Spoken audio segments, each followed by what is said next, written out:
आप हमारे चैनल को सब्सक्राइब करें, साथ में बेल आइकन को दबाना ना भूलें। एक दिन बाजारे जात में शिव मंदिर पथरदेवा एगो चाय की दुकानी पर रुकनी। उजा केवल के चाय के दुकान हवे। बहुत दिन हो गए लगी हो कविता हम कहो कि 8-10 साल से ज़्यादा हो गए। रुकनी तो उजा केवल और उनके मलिकाइन दोनों जाने मिल के उनके लड़का का नाम मुन्ना हो। एक झापड़ उन्हें से मारे, एक झापड़ एने से मारे, बीच में चिल्ला के छोड़ाऊ वाला ना रहे। गाड़ी रोक के उजा दौड़ के गई, हम भाई काहे मारता नहीं भाई, तो महाराज बहुत बदमाशी करता, जानी कि हई चीज़ खात नहीं के, हई कार करत नहीं के, हई मन सब कर अवगुण गिना दे लो। लो साइकिल खातिर समझ ली कि ठनले बटे, कहता जल साइकिल ना मिली तो हम खाइब नहीं। ओके कविता हुई जा हम लिखनी दुर्गा जी के स्थाने पर बैठ के। शीर्षक हुआ केवल के मुन्ना। केवल के एगो लइका मुन्ना काम करेला अजब नमूना। केवल के एगो लइका मुन्ना काम करेला अजब नमूना। बाटे अब ही टिमकी टैया हरदम चढ़ल रहे कन्हैया। इहो बाबू बनले बाटे साइकिल खातिर ठनले बाटे।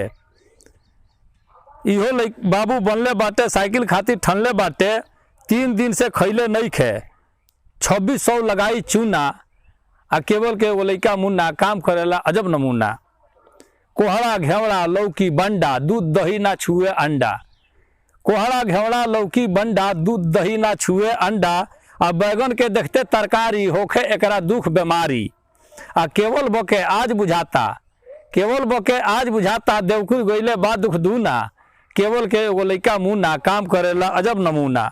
आ पढ़ले में ना मन लगावे, पढ़ले में ना मन लगावे, फिल्मी गाना अजबे गावे। नाचेला कीर्तन में जाके भागेला ना कबो लजा के। केवल बेचे चाय पकौड़ी ई बेची खजड़ी घुनघुना। आ केवल के एगो लइका मुन्ना काम करेला अजब नमूना। चल बिधर ई बवना बाटे चटकन रोज उठावना बाटे। चल बिधर ई बवना बाटे चटकन रोज उठावना बाटे।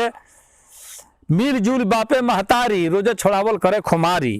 कहेला साइकिल से जाई दिल्ली बॉम्बे पटना पूना। आ केवल के एगो लइका मुन्ना काम करेला अजब नमूना।